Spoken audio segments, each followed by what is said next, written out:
you doing? I'm Wendy Williams, and welcome to Slaysian Persuasian. Where's my co-host? Hello, everything! How are you to find out? Did you find out?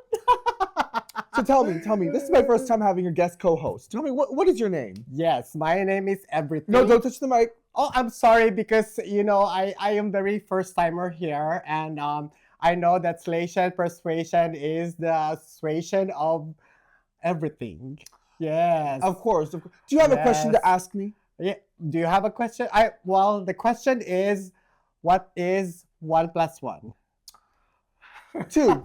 But No, wrong. It's 3. 3. Oh my God, Girl, that's it.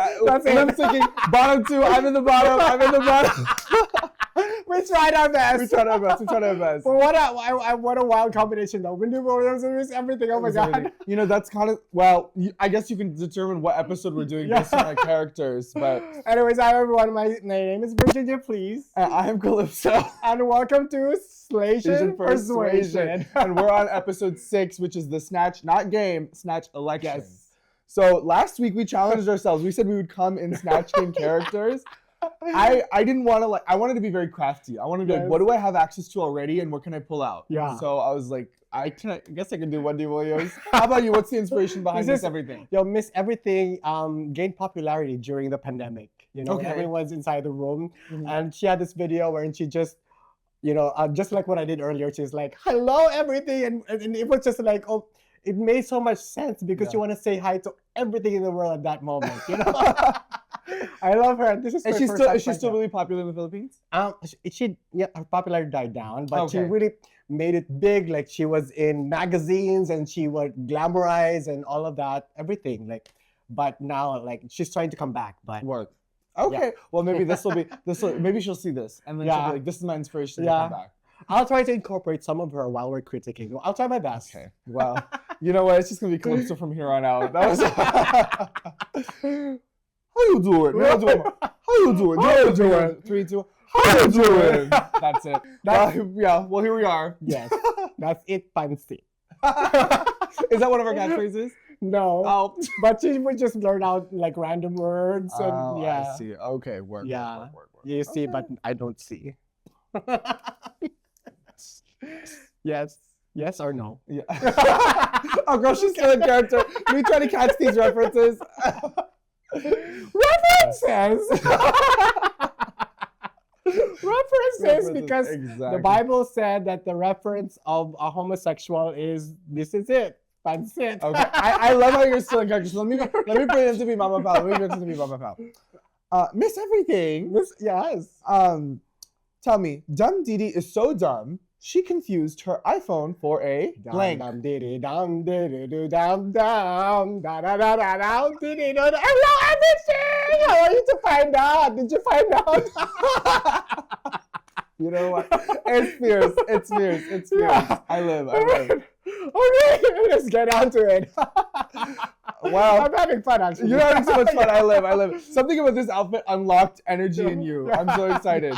Fabulous. Okay, well, let's get on to the episode. That makeup is fierce on you, though. This. I feel crazy. I've never done makeup like this. Accentuate your deep set eye. That's amazing. Yeah, because there's no cut crease. This is the first time I've done no cut crease. It looks really good. My God. Maybe just this looks really good. I was trying to look at her face, and I was like, how can I make my face look like her? I guess we'll see. Maybe there's elements of this that we can keep. Yeah. But elements. I even made my nostrils bigger. Oh yeah. Yeah. Okay. Wow. Okay. Here we are in our Snatch Game characters for the Snatch Game episode of Slaysian Persuasion. How have you felt about Snatch Game? They did it a little differently, but what is your thoughts when it comes to Snatch Game overall? Is it one of your favorite challenges? What do you think? I really fear it. And but I love this format because you are able to direct yourself, and it's not as the traditional Snatch Game is spontaneous, and that's why it's hard because you have to be present at the moment. And you can't be in your head. But when you're directing it, you can sort of cheat it. Yeah. It's all about editing. Yeah, absolutely. And that's so true because this time, it's kind of a funny joke because all over the season, sometimes Snatch Game is when the Asian queen gets eliminated, typically. For a lot of queens across the board, especially for the Asian queens across franchises, Snatch Game is always the tough challenge. So I like how they kind of switch that. Why? I don't know. I think sometimes, I mean, honestly, I think it's just a coincidence sometimes. I mean, the same reason why sometimes Asian queens are the early out, or sometimes they go home a little too early than expected. I think some of it might have to do with like differences in humor, maybe that. But I think in this instance, like we think about queens like Gia Gunn, Pangina, who went home on their seasons or lip synced in the bottom, even Priyanka. It's across all Asians, Something about Snatch Game just doesn't say. No, but this version is really interesting because we have a foreign that's judging the Asians. And that's why I feel a little bit conflicted, although everyone, except for maybe one, did not really perform well. Yeah.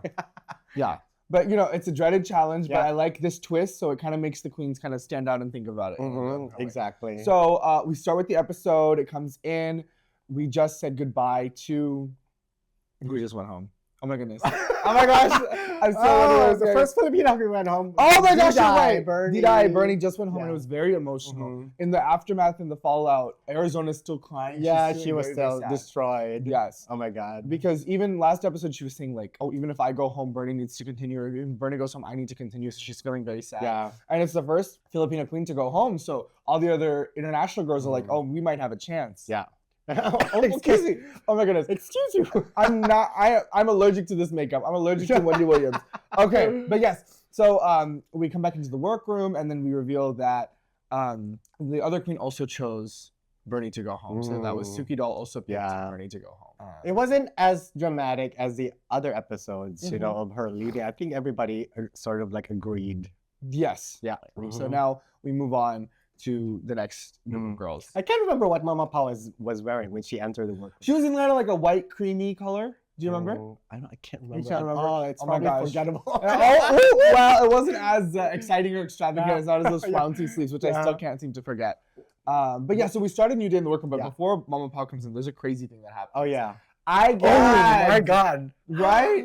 Are we gonna meet her later? I know, we're gonna ask her what was the tea, girl.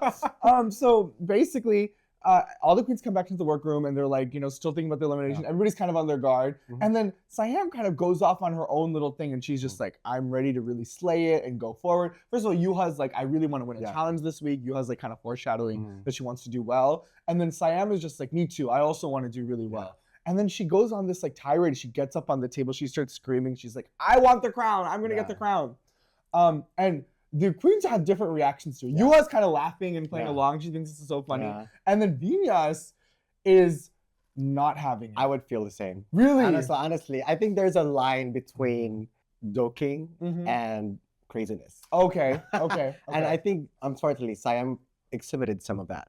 Some craziness. I would say yes. Okay. And that felt dangerous as well for me. Yeah. So if you had a reaction on the table, you'd be more like Vinyas. Yes. I think I'd be more like Yuha. I'd be laughing. I'd be like, oh, girl, you're so funny. So the thing is, it took her a while to really stop. And her stop was also awkward. Like, she's like, I'm smiling, I'm happy. And it was such an abrupt change. Yes. And so it really seemed like it was, like Vinya said, like a dark energy that just came out. Yeah. But did you see her explanation on Instagram? No, I didn't. What did she say? She's like, it's like Siam Pusri, like coming out. It's like Sasha Fierce. Yeah. It's the Sasha Fierce to her Beyonce coming out. But I would just imagine, you know, if you're in that competition and you really pressure yourself and you're not speaking to anyone and you're in your room and the only time you speak is in front of the camera, you would go crazy too. No, I agree. See, that's what I think. I'm just like, it's a combination of kind of wanting to do really well and putting a lot of pressure on yourself, and then also kind of the isolation of it all. Yeah. Because this is isolation.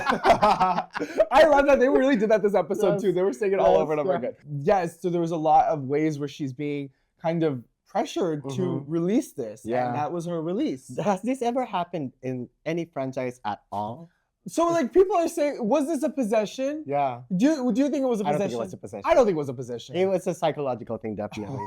Yeah, like, it's not that, it is diagnosis. Yeah, it's the pressure that has been wanting to come out. You know, if you pressure yourself too much and you can't really do anything about it because, you know, you only have this limit in terms of what you can do and you still want to do more, you know? It's like a battle in yourself that's happening. Right. So some queens are like, is she joking? Is she not joking? Oh, she's being serious. And then Vinyas is just not having it at all. And then luckily, as soon as they started to like debrief, boom, like it's the video message from RuPaul. So RuPaul comes in and she's talking about Snatch. She's saying Snatch, she's saying game, she's doing a Cher impersonation. So it's all coming together. You can kind of figure out that they're doing Snatch game. And then Mama Pao comes in and then introduces a mini challenge, which is very interesting. It was Rate a Queen. Okay.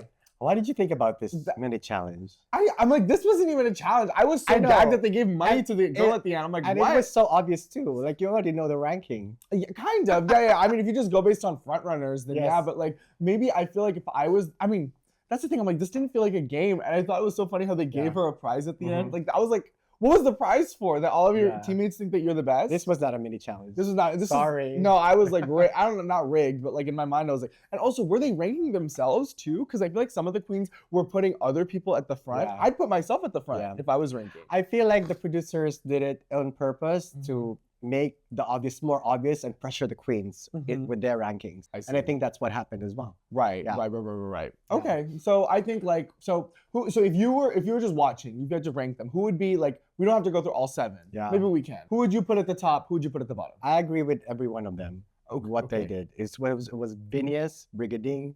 Okay, fine. Top three from this cast right Venus, Brigading, Ari. Okay, Venus, Brigading, Ari. Bottom 3. Yua, Kiana, Yua, and then Siam. Oh, I see. And Suki's right in the middle for you then. Okay. Yeah. I would feel like, unfortunately, the bottom for me would also be Kiana and Siam because they've just kind of been flying under the radar the most. Yeah. And Yuha would also be there because she hasn't had the opportunity to win a challenge or to really showcase herself. Yeah. But the thing is, it's like Kiana and Siam both won the very first challenge together. And then they've just kind of been flatlining since then. Yeah. But Siam, of course, has had more bottom placements than Kiana did.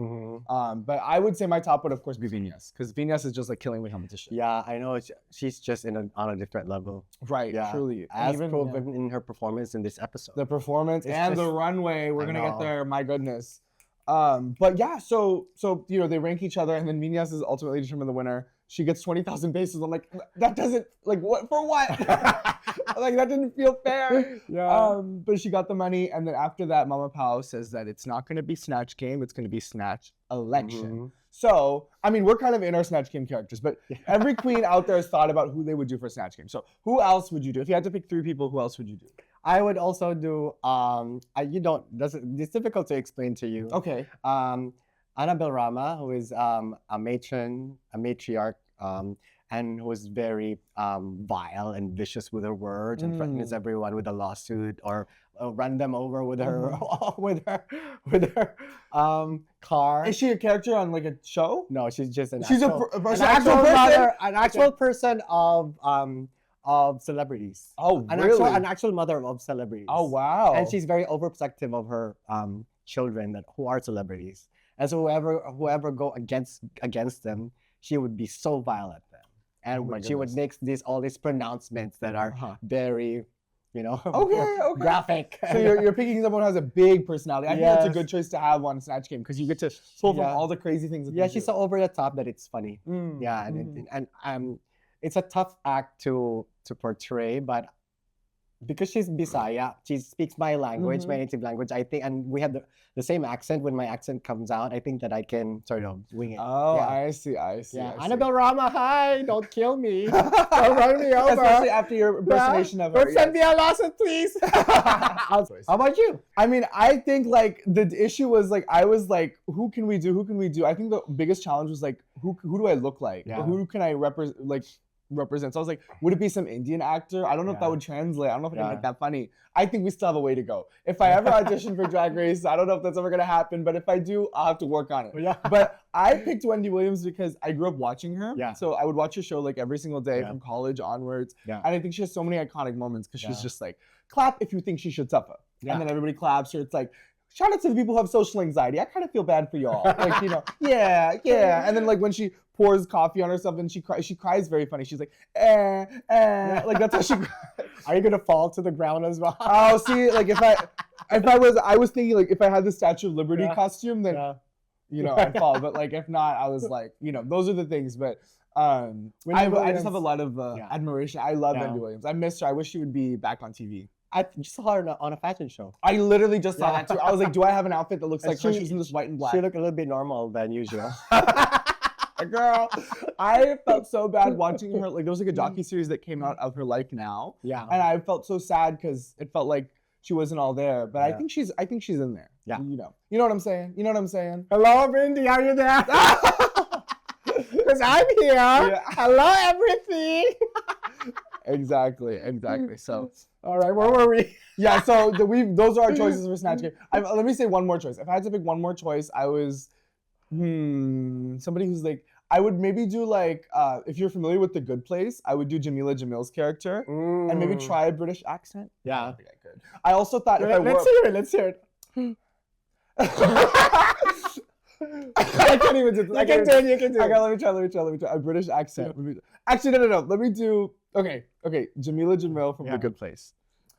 I'm Jamila Jamil, and I'm from The Good Place. That was great. I don't know. That's good. Another thought I had. This is another thought. I was gonna come in a bald cap and do Cynthia Erivo. Yeah. And then I would like every question I'd go like this. And the because nails, that's how she thinks, girl. right? Yeah. But I would need more wild nails. Yes. Oh, this experience was just so incredible, and I would love to hold more space for the lyrics of Defying Gravity. Like, something like, girl, we need to work on it. If you can coach me, reach out in the comments and we'll coach through. But yeah. Yes, coach, because the coach is something that you sit on. Coach. It's something that you pop out. Yeah. Yes. Well, where are we? Okay, so hello, everything, again and again and over and done. Okay. Work. So we go into picking, and then there's another moment that happens before they start filming their thing. You get to pick who gets 1 minute extra, who gets 1 minute less.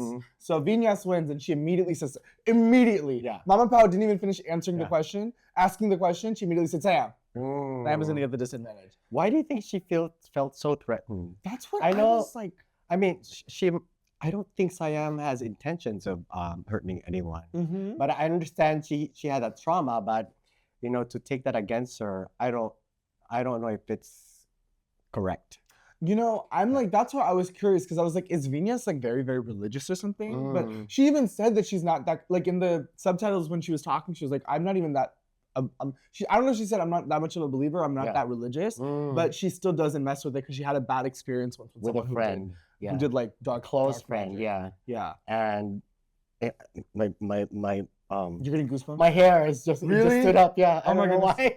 Oh, okay. Wow. Do you believe in things like that? Yeah. I don't. I believe in spirituality. Okay. Yeah. So I think I believe in energy and it can be interpreted. Intention, energy, and I believe in the cross-section, the intersection of metaphysics and spirituality. I think there are things that we don't understand, that metaphysics cannot understand it, but part of that. And there's just no way for us to discern it. There's no language for us to. Yeah, I think that's definitely a mindset that people have when it comes to spirituality and religion. But I think for me, it was always like, I just didn't grow up with it. I didn't grow up with any influence for it. Yeah. I always just grew up with like you have to appreciate and respect it. And I think I grew up appreciating the artistic parts of religion rather than the belief part. I got a goosebumps because I also witnessed a neighbor of ours got possessed. She was a pretty lady, and when she was struggling and a lot of people were holding her, I saw her eyebrows thicken like this. So it was such a traumatic experience for me as well. That's why I understand Venus, but still, I don't know why she took it upon Siam to make it seem like it was intentional for Siam. I think for Siam it was like when I think they were talking about it backstage. She was like, "Do you practice witchcraft?" And Sam was like, Sam kind of gave like a interesting answer for it. And I think that's where my thing comes in, where a lot of these practices are just demonized often. Where I think there's some like I would respect her choice or her connection to those practices that she has. And I think when Venus was like, I don't know about it. It might be like dark-sided or, ill-intentioned. I think like part of me was just like thinking back to like, maybe I'm overthinking, but in my mind, it goes back to like the demonization of indigenous spiritual practices and kind of prioritizing of religion, like westernized religion. And maybe I'm not biased, but maybe I'm like thinking back to like her opening outfit, Venus's opening outfit where Jesus Christ photo came. So maybe I'm like thinking about it in a different kind of way, but if like, maybe that's why. Well, when you grow up Catholic, you were taught to think badly of indigenous practices because of the Catholic religion. Right. Right. So we literally have what in our language here in the US, like quack doctors. But some of them were actually babaylans, and the babaylans were some of them were the pre-colonial queer identities that existed in the Philippines, who practiced, this indigenous healing rituals and blah blah blah. I see. Yeah. Okay. Yeah. And I think for example, is do people look upon those practices with skepticism, or like they look at with like negativity, you'd say, or is it also equally respected in modern like Filipino society? Maybe that's too much of a loaded question, but I'm curious. So the Spaniards really tried to eradicate it, yes, but it survived. Yeah. And so I think the general feeling it is frowned upon by, if you're educated and you believe in it, it's like it's illogical. Like, why would you settle for something that's not scientific? It's looked upon like that. But that being said, in the provinces, some people still practice it, and some people still resort to it because of the lack of, for example, healthcare services. I see. I see. Okay. I think the same would be said for a lot of different. I mean, like for example, this isn't exactly a religious practice, but a lot of the times in India, you could seek out traditional Western medicine, or you can seek out like natural, Ayurveda or any kind of like Siddha, like any kind of like traditional medicinal practices. And my mindset was, there's a reason that some of these things always worked, but we just need the science in my mind to back it up. So now we get into the filming process. Yes. So they all get into their characters. They picked out their characters. They go through the walkthrough. And when they go through the walkthrough, Siam is still kind of like feeling emotional. She's starting to cry. Yeah. And Suki Doll, the miscongeniality that she is going up to her and being like, hey, girl, it's okay. It's not that, it's okay. And then immediately as Siam starts crying again, Venus immediately walks out. Yeah. It's crazy. I'm like, Venus, this whole episode, Venus has this like vendetta against Siam. Like that one action, it's over. Like Venus it's either Venus is like thinking, oh, she just wants airtime and I will not give her that opportunity. And that's why she walks out. Yeah. I think that was the justification that she gave, yes. Yeah. But then now they go into filming. So all the characters. So you have to help me a little bit with the Filipino characters.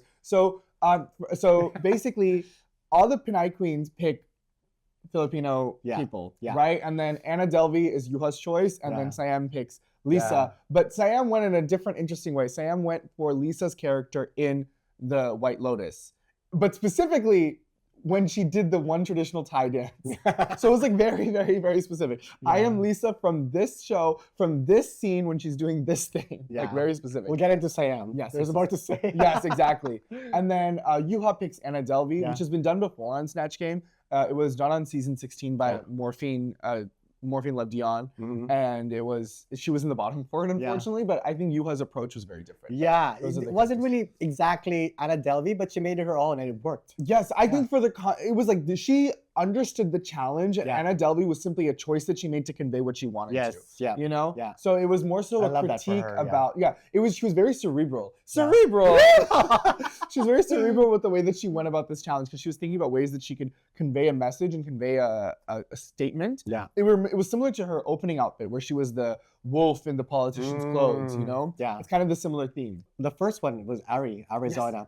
Tell me about her character. So, I noticed that Philippine humor, there's a lot of self-deprecation in terms of not being able to have the right accent, English accent. And so this is that case. There is this woman in Las Vegas who's trying to promote to the Philippines that they have an opening for models. But she says, my name is, what's her name again?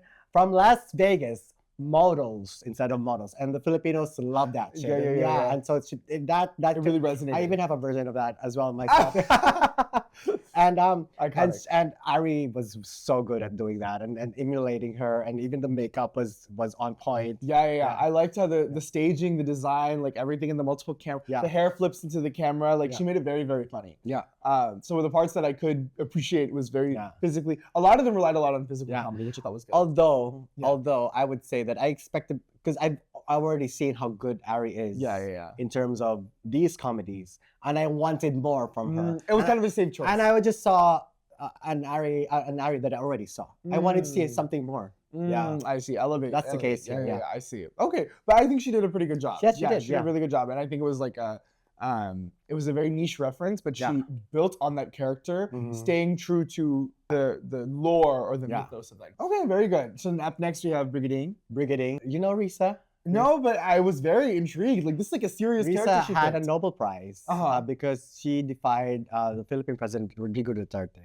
She basically, at that point, the writers all over the world were doomed because there was this worldwide disbelief on journalism, and Risa became the poster for writers and journalists at that time when she defied Rodrigo Duterte and saying that we need to hold the line for journalists because who else will? And she got a Nobel Prize for that. And that's what Breeding wanted to portray. And I was delighted with her performance, actually.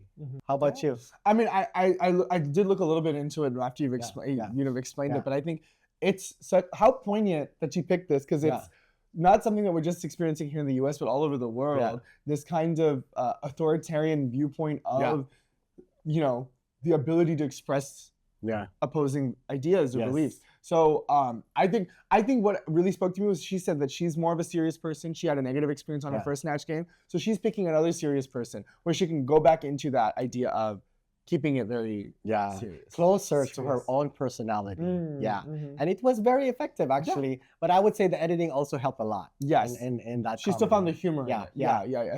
Especially the camera setups wherein she would refer to the audience here and then there. The multiple angles. Slapstick comedy. Yes. And that really shows her ability to like really conceptualize the whole performance. Okay, very good. And then after that, we go into Kiana. So Kiana also picked an influencer. So this is like a very big boobed, big hipped influencer. I don't know her. I think Toni Fowler. That's her name. Okay. Yeah, and she's known for this she would say things that are very almost censored. And that's what Kiana was trying to do. Like she was referring to her pussy and to her boobs and very blue. Very blue.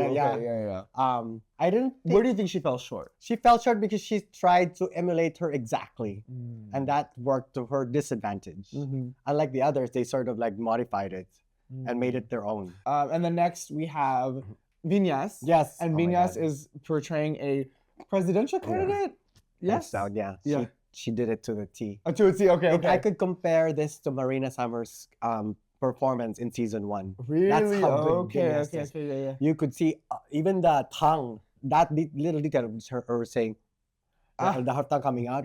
Exactly. Like, and then how she wrote the script was really, really genius. Like how she took advantage of all these little details that this character in real person has said or has done in terms of physical gesture.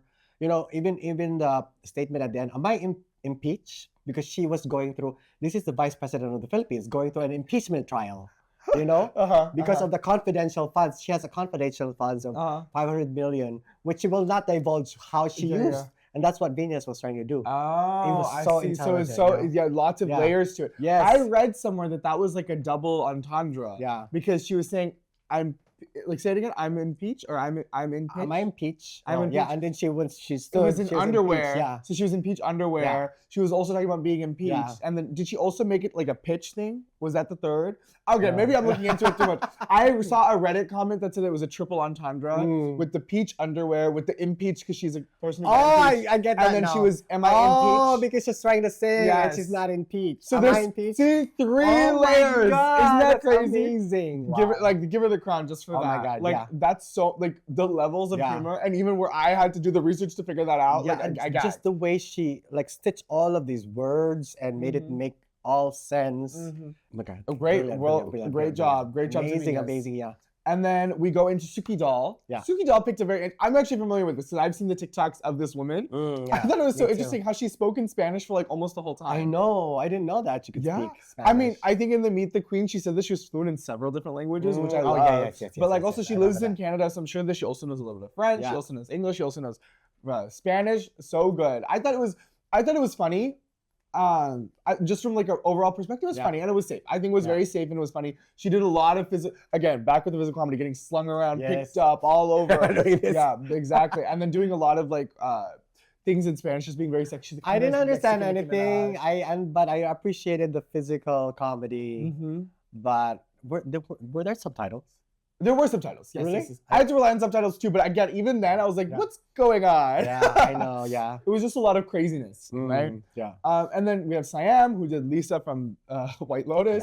very interesting choice. She was in this ridiculous costume, just she relied on the boobs. Yes, which I love to see on Siam, but I'm like, I feel like I think it would have been so interesting for us to see a subdued Siam who came out just looking very soft, very like painted just like Lisa. Like Lisa has such unique features. Like if we just did the small eye and just like if she came out looking soft, because Siam has the bones to give like soft. She has the facial structure to just give soft. So I think now would have been the time for us as the audience and for them to see this side of Siam, and I think it would have been I could have imagined her doing some, Blackpink steps as well. That would have been funny. Like maybe she did Blackpink, but she was still trying to be a hotel worker. She would just do it like out of the blue when she's subdued. I could imagine her doing that. I think the angle did not the boobs at all. I don't know. She replies too much on that. Which is like she kept it's like she wants the pussy to come out. Where I'm like, girl, give us Lisa. Sometimes for something to come out, you need to actually get in, because when you get in, you get into the meaning of the world, and the world is like all these heavenly features, just like me. She's back in character. See, I clocked it. I'm like, where are we going with this? Work. It's funny that you're really trying to follow me. Yes, I'm just like, wait, what is she trying to say? I'm like, oh, I see. Okay. Work. Well, I hope the viewers will enjoy this one because you're on your energy today. Yes. And I'm the one going, yeah. Next, we have Yua as Anna Delvey. Very smart choice. Yeah. Again, it wasn't like a visual component. There wasn't really an accent component. Yeah. It was more so just conveying the ideas and comparing a con artist to a politician. Yes. Which is a very political message that she shared. And it was good. Yeah, it wasn't so much. She didn't get, for me, it wasn't an actual Anna Delvey impersonation. It was a Yua, actually. It was a Yua in Anna Delvey. In just like a blonde wig. Yeah. That's how I feel right now. I'm just Calypso in different makeup holding a mic with a W necklace. Like that's how I feel with wigs. So we ended the challenge. I thought there would be more actually. I was expecting like, are they going to interact at all? I kind of wish we got a little bit of interaction. I still love the original version. Yeah, I think it would have been, and now I'm just like, I wish we saw all these people originally. Yeah. I think it would have played out differently. I think Venus still would have probably come out on top. It would be interesting to have these characters interplay when the references are not necessarily original. You know what I mean? Yeah. Just like how we relate today. I mean, if this is how the interactions would have gone, that would have been very entertaining. I don't know if it would have made any sense. But actually, now that I think about it, this was probably the best way to do it because all of these queens are coming from different cultural representations and backgrounds where it would have been hard to volley. Like maybe it would have been easier for your character and the Filipino characters to interact with each other. Because even if you don't get the reference of the other girl, as long as you know how to play, then that shows your skill, right? Exactly, you have to be spontaneous and irreverent. And it's not even about like there have been non-Filipino characters in Snatch Game Philippines before. Like, Didi did, Miranda Priestley and Jennifer Coolidge, Arizona did Adele. So there is a possibility to have that interaction, but I think the funny thing is it's all one language and it's like that's the commonality. And the one thing that's strange also in this segment is the judge, who is Alyssa Edwards. Yes. And she would just say things that are very safe because she didn't know the reference. Yes. That's how I feel, Loki. When Alyssa Edwards was giving her commentary, I'm like, yes, I agree. Because I'm like, girl, I don't know what's going on, but I live. Yeah. So, was it safe? Or was it unfair that she was a judge? What do you think? I think it was just timing. I mean, who would you have picked instead? I mean, that seat would have been a non-Filipino person anyways, right? Yeah. That person would have had to have been international. Yeah. Maybe the difference of it being a white American person versus Pangina Heels or Nymphia or Sasha, like I think still there would have been the barrier still would have been there for whoever was in that judging. It just happened to be Alyssa. I guess you could still judge on basic things like performance level, were they really into it, and I think you can still be entertained by it. That's why I enjoy the international franchises so much. You don't need to always understand the language. Yes, it gives you an extra enjoyment, but drag is for everybody. The language of drag is universal. Universal, because the universe is within you and within me and all within. Thank you, Miss Everything. Thank you, Miss Everything. It's like what Jason said. Hi, sister. I'm a different mother. Yes, I am and you. Father. You are me. And we are one. And I eliminate myself. And then I just back away into the curtain. So we get to the runway. Yeah. Mama Pao's look. Love it. Very chrysalis because it was like dragonfly wings. I remember. Yeah, you're like, now I remember. I remember, but I was like, same. Oh no! But I loved the way that the fabric was asymmetrical. The pieces were all kind of overlapping with Girl, each other. I really want to see another silhouette from Paolo. Give us something else. Give us something else. Yeah, don't be so dependent on that silhouette, Mama Pao. You can do better. No, I just want to see. Yeah. She can do it. Yeah, she can do it. Yeah. She can do it. But I live. Yeah. And then we have Alyssa in a beautiful pink, very traditional Alyssa Edwards. Like, this is like go-to Alyssa. If you think about Alyssa, this is Alyssa. And Kat is looking very angelic and beautiful as well. Yeah. And then we go into the runway category, which is Asian mythological beast or mythological creature. Yes. Yeah. What came to mind? Almost the same as myths and legends. Yes, right. Oh my goodness, so close. Yeah. So okay, mythological creature. What comes to mind for you first? In fact, I already had one prepared. Okay. In the Philippines, I had a gown. Well, maybe I should not. Okay. Well, you'll see it on season. No. Okay. But yes. Yeah. Okay. Okay. Then a different one. What would you? What comes to mind? Like, what creature comes to mind? Not necessarily a creature, but we have an entity called Encantada, and these are like spirits or ethereal beings that live in a different dimension, and they will lure you into their dimension, and you will not be able to come back. Yeah, interesting. Yeah. Oh, so there's lots of different ways that you can go with it because it's like open to interpretation, right? How almost like an elf from Lord of the Rings. Yeah. Okay, I see. Very ethereal, very mythological. Yes. We have one whose name is Mariang Makili. So you have names specifically? Yes, we have names specifically for these entities, so to speak. My mind immediately goes back to who did Tita Baby and Maxi play last season for Snatch Game? Didn't they both do like mythological creatures? Maxi did Babae sa Balete Drive. Okay. It's this. So it's like a ghost that haunts a specific. Same concept, but she haunts. The Balete Drive is a tree called Balete, and she would appear on that street, and then people would have trouble driving because she would be on the side or crossing the street. Yeah. I see. And then who did Tita Baby play? Tita Baby, she played Death. Oh, she played Death itself. Yes, oh, okay, got it. Yeah. I just remember seeing them go like boo, boo, like on a TikTok or an Instagram once, and I was like, that's so funny. I remember that Snatch Game was really funny. That was a riot. No, that was a crazy, that was an amazing Snatch game. Between they Angel were all so into it. Oh my god, and John too. I know. Oh my god, so everybody was so good. But see, I want that. I want chaos. That. Yeah, I miss it. But this is mine. We'll have to wait till season 4 to see how funny Snatch Game can be. Yeah. But then, so it's mythological creatures runway. I think the first creature that came to mind was the Garuda, which is like this winged beast from one of the Hindu epics out there. I don't know specifically which one, but I think it would have been fun to be like a winged creature. So that's what I would have done probably. For just have the big pair of wings and like the. You like wings, huh?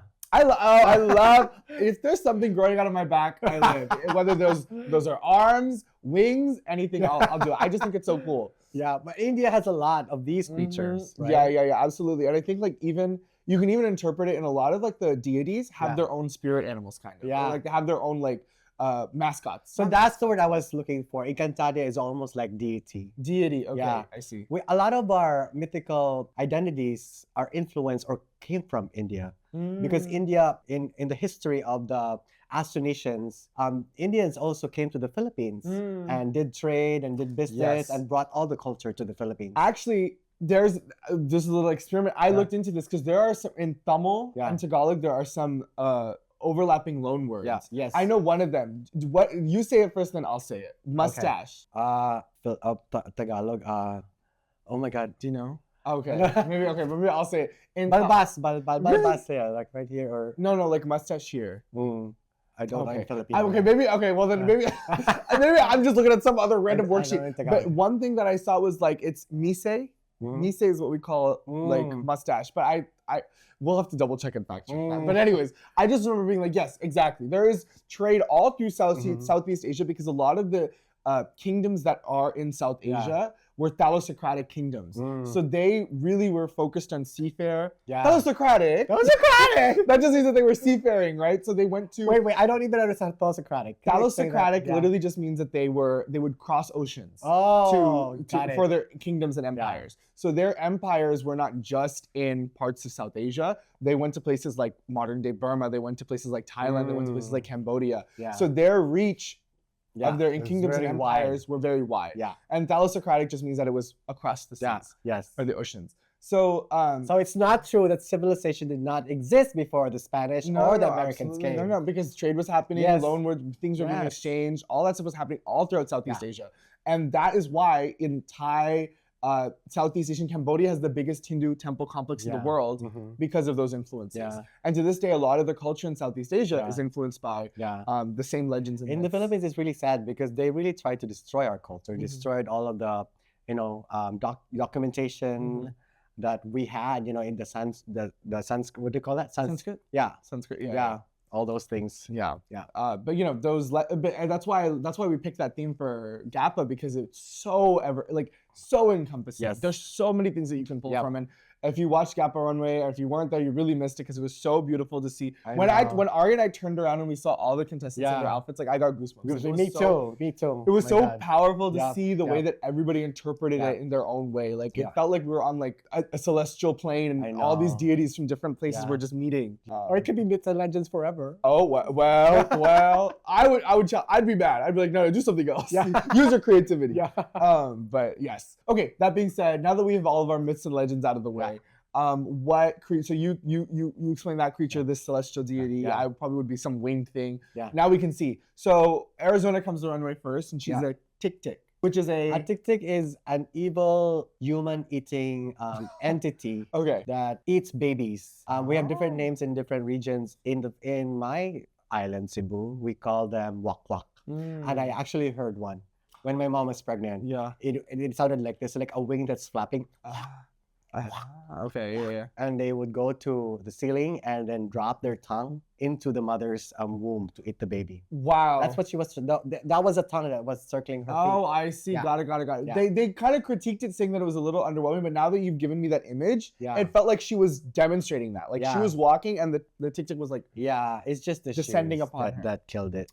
It's the shoes killed it. Yeah. Sorry, Ari.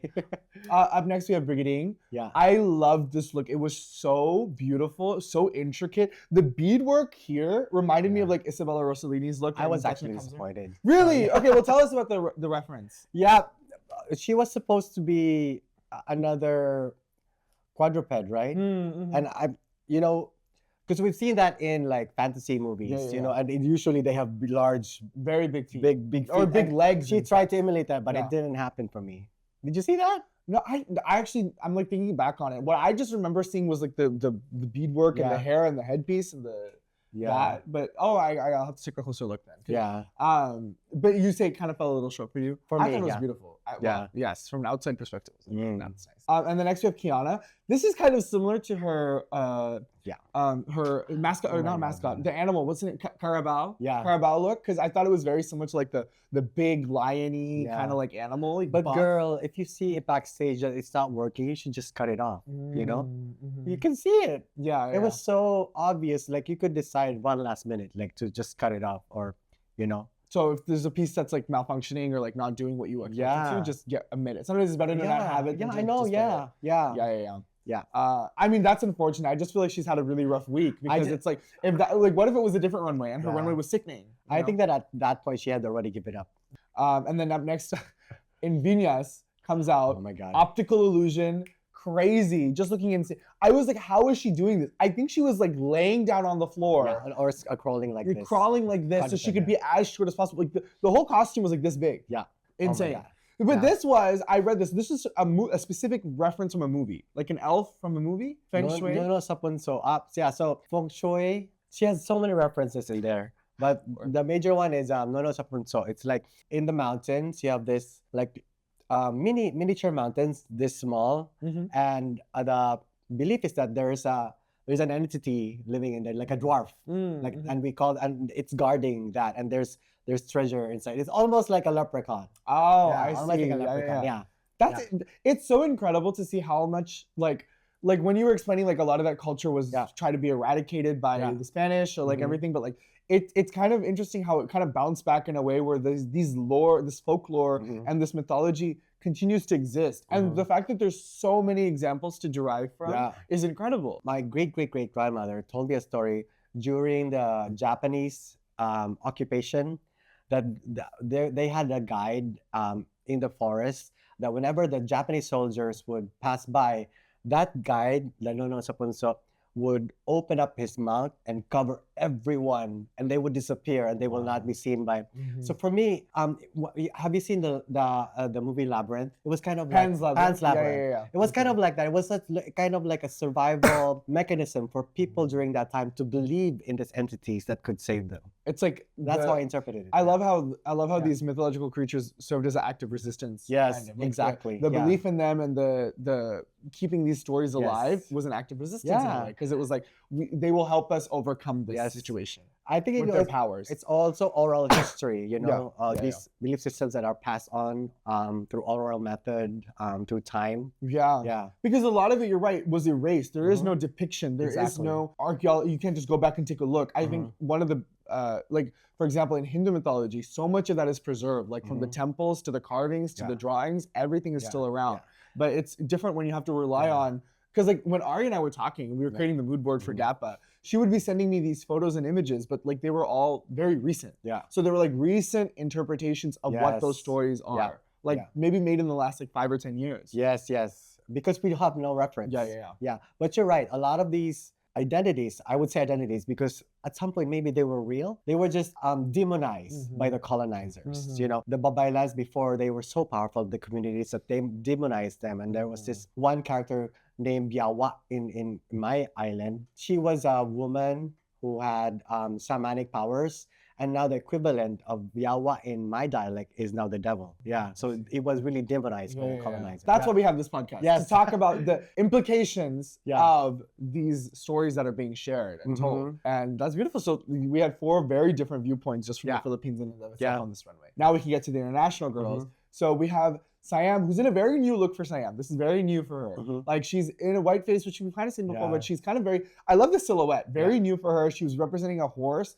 And the story was something related to the Buddha, and this is the horse that told the Buddha to become the Buddha. I'm like kind of familiar with the story of it, but like I knew that he was a prince, and then he had to reach enlightenment, and then after he reached enlightenment, he became the Buddha. You could really see her struggle, and I feel for her for that. But at the same time, I also like, she's really trying to fight. Like she's really trying to make something out of what she has at the moment, and what she has is just that. You know? And I think she performed it on the runway. She was like really trying to lean into the horse thing and like really tell that story, which I think she did a good job with. But yeah, maybe the look itself compared to everybody on the runway was a little subdued. But yes, and then next we go on to Yuha, who is head to toe white. Did she say lion? I didn't get that. I didn't get it either. She just said she was a white lion, but I was like, I mean, I'm sure she probably said it like it was cut or something, but I didn't know what the lore was beyond just, she's just a white lion. But it was cool. It looked interesting, and it took space. And I think the biggest thing about Drag Race Runway sometimes is just taking up the physical space. Did you think she deserved to be on the top 3? We'll get there. We'll get there. And then we have, last but not least, we have Suki Doll, who looks incredible. She was inspired by this Thai legend of this like insecty kind of creature.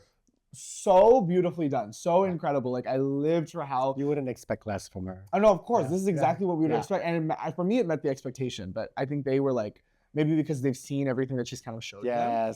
I It agree. was something that was to be desired. With that, we were done with the runway. And then now we go into the critique. So they critique everybody. The Drag Race Philippines rules are still suspended, so they're doing Slaysian Royale rules. Now, who had the best 3, like combined everything? Who was your top 2? If you had to pick just 2 like we've been doing in the past. The top one was obvious. It was Venus. I mean, I agree. It was Venus, Brigading.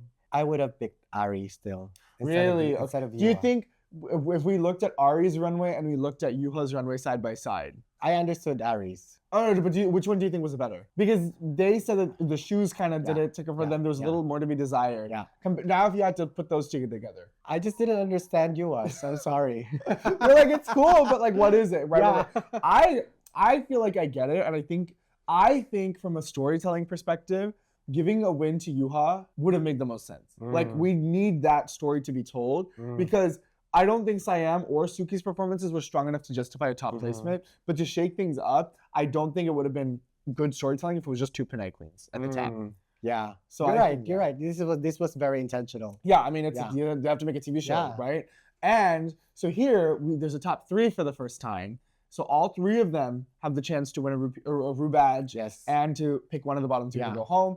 This week, the bottom 2 is Kiana. It was actually really good because you wouldn't expect you to win this. That's what I was like. Well, the thing is, I think hers resonated in a way where it was to an international audience. Yeah. Rather than the Philippines girls, I think were maybe a little too local. Yeah. I mean, that would be the only perspective that I can take a look at because at the end of the day, this is Slaysian Royale. Yeah. And while it's not like, it is Drag Race Philippines at the end of the day. But I think the perspective is Yuha's story was more global rather than Brigading's and Venus's. No, I mean the performance itself. I didn't think that she could slay the both of them. Oh, well, that's where I was just like, this is a tricky song. Yeah. I think, so they go backstage, bottom 2 is Kiana and Siam. And then we have to talk about Kiana. Yes. Sorry. Go ahead. No, that's what we're going back into the and it's so sad and emotional. I know. She wanted to leave. She wanted to go home. And what do you think made her go back? I have a theory.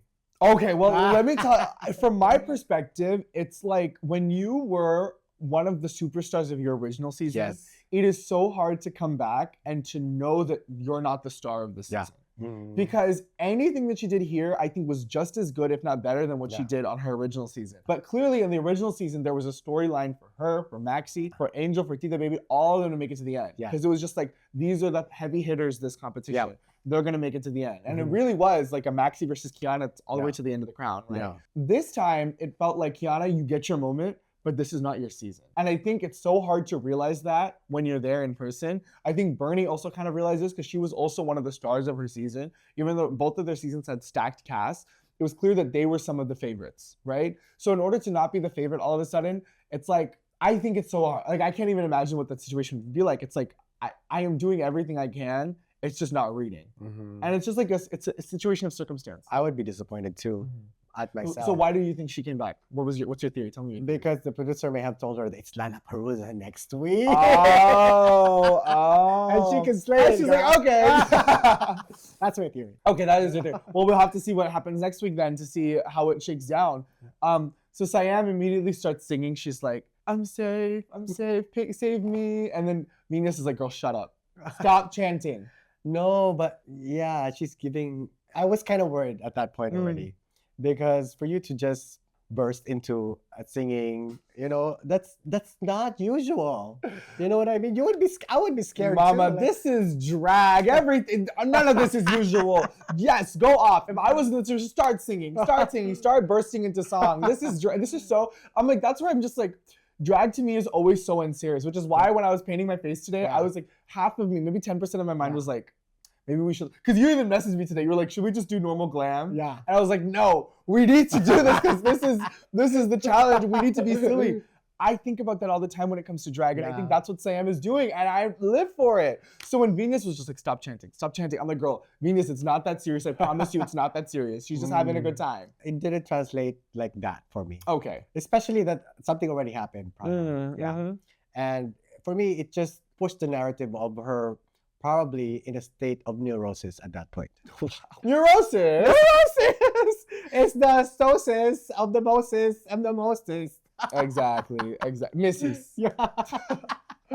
So they picked the lipsticks. Yeah. This was so funny to me. Venus opens the thing, grabs Sam's lipstick right away. Damn. Okay. And they didn't even hide it. I know. I was like, she's like, I'm not gonna give y'all anything. And I think that was where it was like, you have to play the game. Again, this is still part of the drag. So you have to go like, oh, this lipstick. Oh, I don't know which one. And then you're supposed to think of all that. But Venus was like, there was no point hiding it. It was too obvious. Yeah. She's like, go home. Yeah. And then so the lip sync happens. This is a tricky song. Have you heard this song before? No. I've never heard the song before either, but it's a Filipino song. By Beanie. Beanie, yeah, which is a girl group. Girl group, yes. What did you think of this lip sync? How would you have attacked this lip sync? I mean, I really didn't expect Yua to prevail because these are two powerhouses. And indeed, they were like doing everything, and Yua was just like storytelling the whole time and being just Yua. And that, I think, what made her stood out amongst the two. I agree. And I think like clearly none of the queens knew all the words. So how are you going to address the fact that you don't know the words? Yeah. Are you going to be like Brigading and just do stunts so that they can't see your lips moving? Yeah. Are you going to be like Venus and joke about it and like literally make a joke about it? Or are you going to be like Yuha, who I think mogged them? That's incredible to me. Literally like, girl, none of us know the words. Yes. At least I'm going to do the thing. Yeah. And I'm like, there's no way that she was able to write everything. Yeah, that's why I'm like, it's brilliant. It's so beautiful storytelling. I'm like, we don't know if the words were actually there or not. It's just the fact that she was like, I know the words. These bitches don't know the words. I'm going to read it off of here. And I was like, that's beautiful. That was incredible. So that was my favorite part of the Props to you. No, literally. So I'm like, well-deserved win. So then she has to pick who to send home. Now, here's where she could have been very strategic. Yeah. I feel like you know that you now have a target on your back, right? Because you now have a Rue badge, while other queens may or may not. Kiana has a Rue badge. Sam doesn't have a Rue badge. Kiana already kind of expressed that she would want to go home, but she doesn't want to be here anymore. Siam is still fighting. She still is like, yes, I might be down, but I still want to fight. I feel like if I was being very strategic at this point, I'm like, Kiana, clearly I don't think you're gonna make it to the end. Would you take Kiana out? Would you take Kiana out, or would you keep Siam? Or would you take Siam I think that Yua was encouraged by the producers because it would be more interesting to have Kiana in the next episode, Lollapalooza. Oh, I see. Well, you're right. The queens don't know that the episode's gonna be a Lollapalooza next. But if it's in the back of your mind or like you're thinking, then it could happen. Yeah. I mean, I feel like, okay, but even then, if I knew that next week would be a Lollapalooza, I would take Kiana out now. Because I'd be like, girl, you're gonna slay me, right? But I think that's easier said than done. Because you're thinking about track record, you're thinking about both of them being in the top, Sam is in the bottom more. Part of me was thinking that she would keep Siam because they're best friends. Right. Yeah, and clearly they had some kind of resonance. They had some kind of like, they were resonating with each other more, I feel. Yeah. But okay, well, she picks Siam to go home. Yeah. Siam bids farewell, and then it is announced. I really feel for Siam in this episode. And, kudos to her. You see her desperation, but you could really see that she was really, really trying hard. Yes. Yeah. But you could also see that this was the end of her. Yeah. Her run. I think it was like your story has been told. Yeah. Time to move on. Yeah. Which is unfortunate, but because that's our girl. Yeah. But great run. Yeah. 6 episodes is no joke. Exactly. And she made an impact. Yes. I still think about her answer on that very first episode now. Like it was so impactful and meaningful. What a kooky, crazy gal. We live. The internet's loving her. So. I think that she's just begun. I think there's more to come for Siam. I don't think that she's in her full form yet. To be fair, she's been doing drag for not that long. Yeah. This is only like her 3rd or 4th year doing drag. Imagine what she can do with like another 3 years of growth. There's definitely a lot of potential in there. I could see. And I'm speaking as if, I'm an expert already. No. But I think it's one thing to see someone come into their own as an artist. Yeah. And that's what we've seen her for a while out here in San Francisco. And I'm so excited to see what she does next. Yeah. Well, we made it. This was a really good episode. What did you think? Great episode. I loved the episode. I loved it. So fun. Lots of great references for us to dissect and analyze. Yeah. And you got us in these crazy costumes. Just looking and feeling insane. But with one last, how you doing? And hello, everything. See you next time and next week and forevermore. Thank you. Bye. See you next time on Slaysian Persuasion.